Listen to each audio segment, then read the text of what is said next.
Hey everybody, my name is Aaron, and I'd like to welcome you to my channel, Positive by Negative, where we're taking that dark, negative spiritual coal and turn it into shiny spiritual diamonds that we can use for our growth and development. And what I'd like to talk about today is a concept that's kind of difficult for a lot of people to wrap their heads around, and it certainly was for me for a long, long time. And that is the concept of sovereignty. We are, by our very nature, immortal, eternal, spiritual beings that are here having a human experience. And as such, we are here on Earth.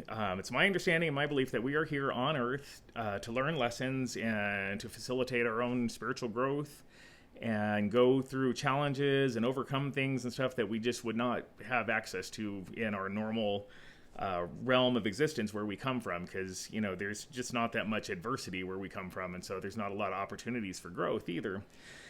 And it's easy when we're here on Earth to really get caught up in what's going on here, and to really internalize this existence and really base our identity off of it in a lot of ways. And what I found is that's not really necessary. I think from birth, we're conditioned by our parents, by society, by school, by culture, to believe certain things and to accept certain things as just inherent truths. And and that's worked for a long time for humanity, but I think we're kind of getting to a point where we're starting to remember our divinity and remember our spiritual nature, remember that we are sovereign beings that are down here, basically kind of on our own agenda, ultimately. And so, it's important to remember that we can go back to that. We don't have to live in this state of fear and frustration and negativity for things that really don't belong to us. A lot of these things are, political, religious, like you said, education. These are things that are, basically taught to us from a very early age and are usually the hardest things to overcome. And, in order to find our sovereignty, we really have to take a look at our beliefs and what beliefs and opinions we hold, and use some discernment and actually examine them and say, is this really my belief? Is this really like where I'm coming from? And a good example of that is, it's kind of a simple and silly example, but when I was growing up, my mom hated tomatoes, absolutely hated tomatoes. They were the bane of her existence. She had some kind of a vendetta against tomatoes. I don't know what it was, but and so growing up, I always, just took it as truth that I hated tomatoes too. And we never had tomatoes in the house. I never had tomatoes on burgers or sandwiches when I was growing up. And it was just like that. It was just one of my core beliefs and truths that tomatoes just were not for me, not for our family. And at some point though, I got in my 20s and I was like, okay, like I've never even really given tomatoes a chance. And so I had a tomato on a burger one day, and lo and behold, I liked it. It's not like my favorite thing in the world, but it certainly was not the evil that, I was raised to think it was.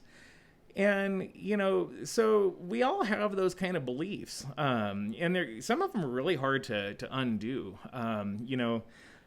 Things about like your nationality. I live in the United States, and I am American by citizenship. And, there are certain things that generally go along with that, certain beliefs and certain ways of thinking.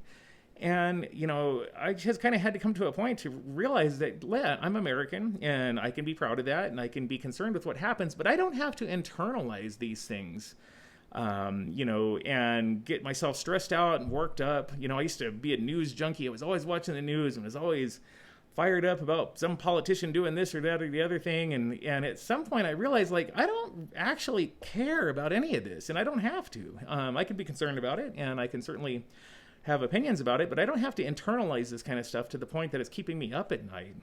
And so it is with just about everything in our lives. We have the opportunity and the capacity to look at our core beliefs and our core opinions and really examine those and say, hey, is this really mine? Is this really something that I believe and that I really hold dear? And when we do that, we take control over our own field, and our frequency. Our mission here on Earth is to raise our frequency up to, above the level that we've been at, and to, kind of really starts to step into that spiritual high frequency existence. And part of doing that is taking ownership of our own field and really like taking control over what we let into that and what we let affect us and what we internalize and what we wrap our identities around.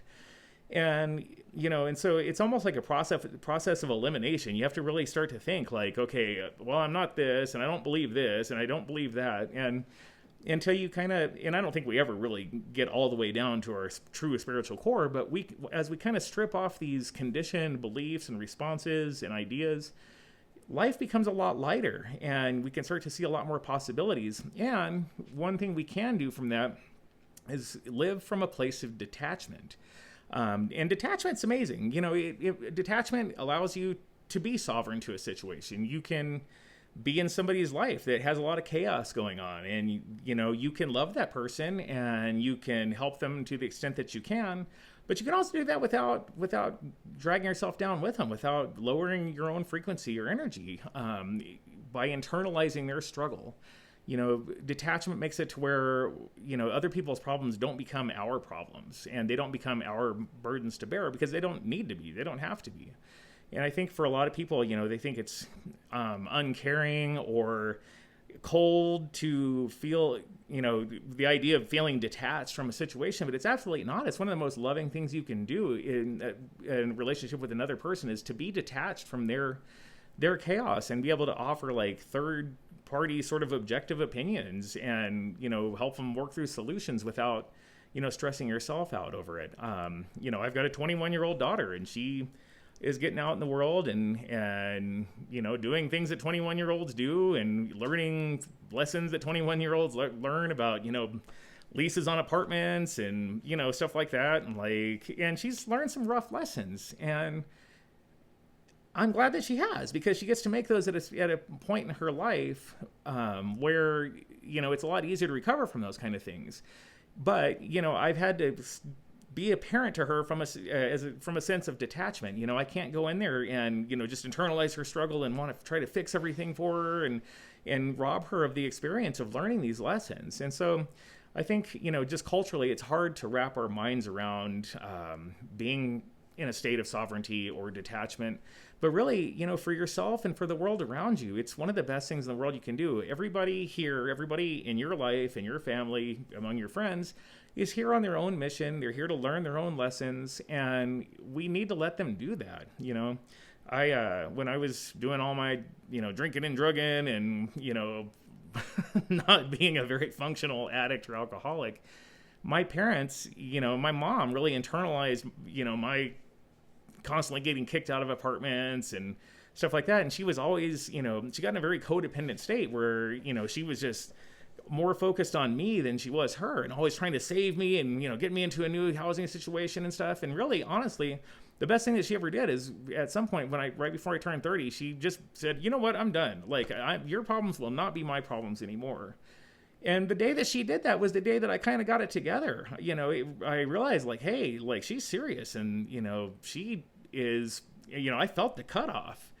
And that was amazing, because it finally gave me the opportunity to get out of that cycle, and gave her the opportunity to get out of that cycle. And we could both kind of move on with our lives. And we actually ended up having a great relationship after that. It took a little while, and it took some rebuilding, because she, just kind of refused to reattach her energy to mine. And it took time. I had to build things back up and prove myself. But it was that loving act of detachment that she gave me that really kind of got me to where I am today. And so, it's all good. It's all well and good to help other people. And it's all well and good to be concerned about other people.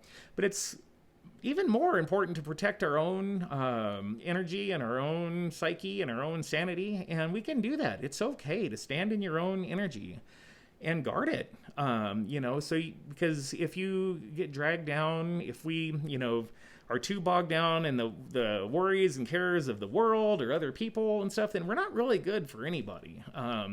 So I think going forward, especially with this ascension process and the awakening that humanity is going through, it's going to be really important for people to learn that it's okay. It's okay, and you can stand in your own sovereignty and state of detachment. So, like I said, I know that's kind of a difficult concept for a lot of people to wrap around, especially since culturally it seems like, cold or whatever. But really, at the end of the day, I mean, we are here for our own mission, our own learning, and to facilitate that, we have to take care of ourselves and not get overly attached to anything, to the country we live in, to our religion, to our family, our friends. We can be in those things, but we don't have to be of them.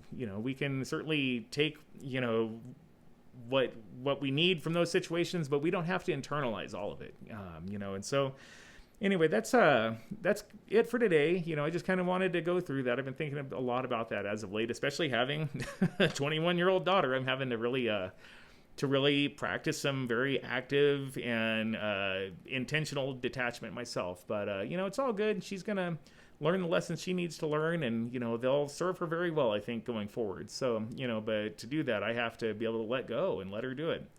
So anyway, I hope everybody has a great day. If you resonated with me, cool. Give me a subscribe, give me a like. If not, that's awesome too. We can always be friends in some other facet of life. So I hope everybody has a great day, and let's go and live in abundance and ease. Thanks.